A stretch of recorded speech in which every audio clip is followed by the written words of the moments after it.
किन्नर चुड़ैल। गोरखपुर नाम का एक गांव हुआ करता था। उस गांव में ज्यादा लोग नहीं रहते थे। उस गांव में एक गर्भवती विधवा औरत रहती थी। उस औरत का नाम कमला था। कमला अपने घर में अकेली रहती थी। उसके पति की सारी जायदाद उसके नाम हो गई थी, पर सभी गांव वाले उस औरत को मनहूस औरत समझा करते थे और सभी उससे नफरत किया करते थे। एक बार कमला राशन की दुकान पर खाने का सामान खरीदने जाती है। भैया जी, जरा 1 किलो दाल चावल देना। अरे हाय हाय हाय हाय हाय! अरे मनहूस औरत, मेरी दुकान में अपशुगन करवाने आ गई क्या? हैं? चल जा यहाँ से, मैं कुछ नहीं देने वाला हूँ तुझे। भाग भाग यहाँ से, चल जा, निकल।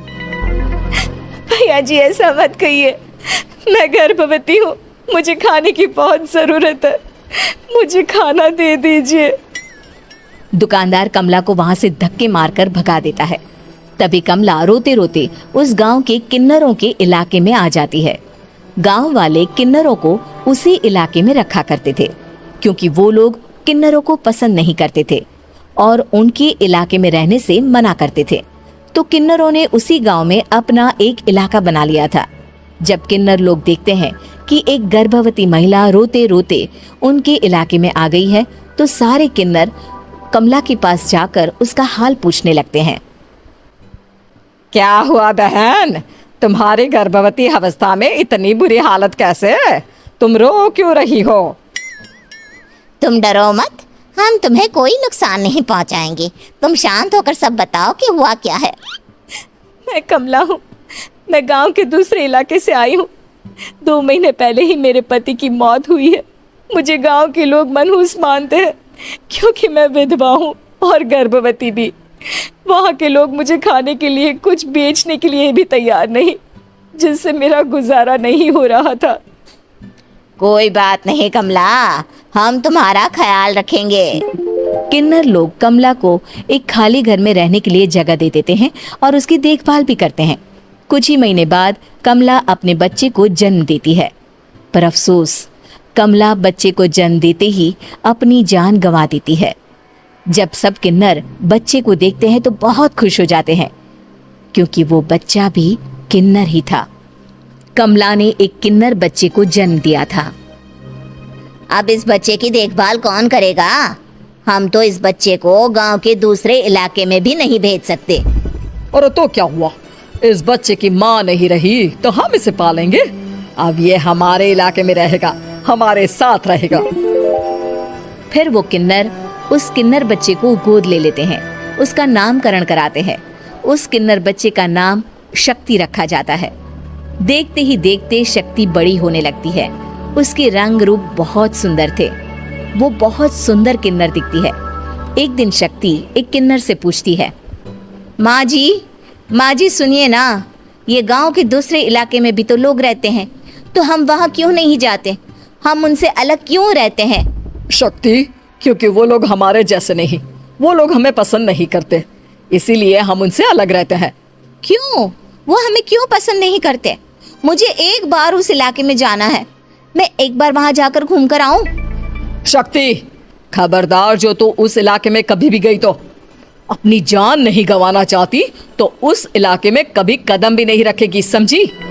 इतना कहकर वो किन्नर वहां से चली जाती है। शक्ति उस किन्नर की बात सुनकर बहुत रोती है। माँ जी, ऐसा कैसे कह सकती है? उन्होंने इतनी सी बात के लिए मुझे इतना डांटा। अब तो मैं उस इलाके में जरूर जाऊंगी।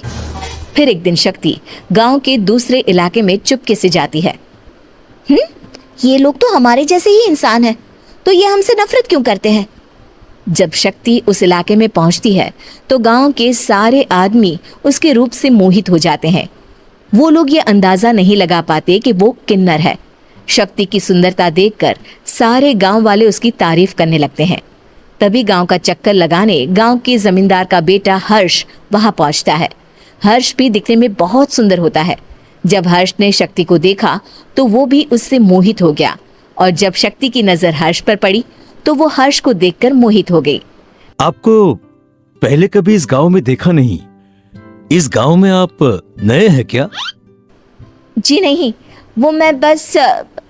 तभी शक्ति बोलते बोलते रुक जाती है और मन में सोचने लगती है, अगर मैंने इनको बता दिया कि मैं दूसरे इलाके से आई हूँ तो वो समझ जाएंगे कि मैं किन्नर हूँ, इसलिए मुझे इनसे झूठ ही बोलना पड़ेगा। शक्ति हर्ष को कहती है, जी हाँ, मैं इस गांव में नई आई हूँ, यहाँ अकेली रहती हूँ। वैसे आप कौन है? आप भी इसी गांव में रहते हैं? जी हाँ, मैं इस गांव के जमींदार का बेटा हूँ।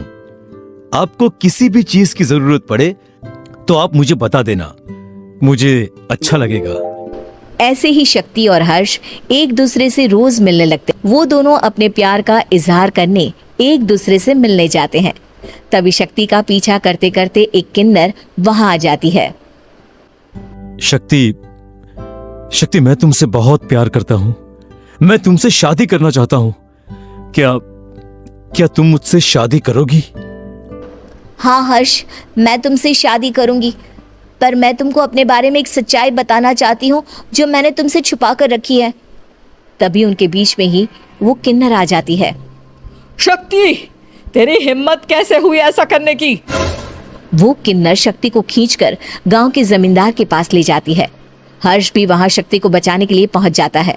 जमींदार शक्ति और हर्ष के प्यार के बारे में सुनकर गुस्से में आ जाता है और शक्ति को गांव के बाहर निकालने की सजा देता है। शक्ति ये बात सहन नहीं कर पाती और कुएं में कूदकर अपनी जान दे देती है।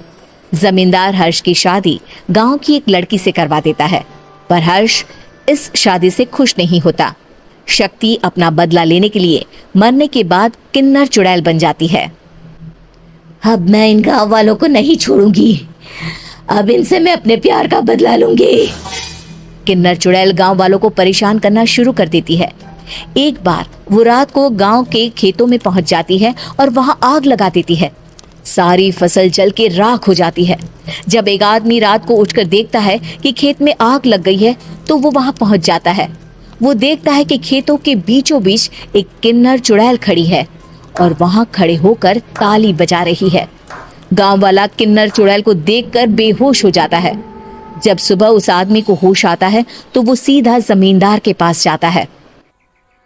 अरे जमींदार साहब, अरे वो किन्नर चुड़ैल ने मेरी सारी फसल जला दी।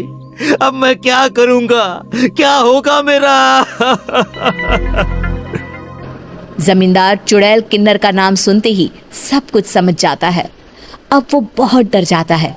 उसी रात को जब जमींदार डर के मारे अपने कमरे में सो नहीं पाता, तभी वहां अचानक से किन्नर चुड़ैल आ जाती है।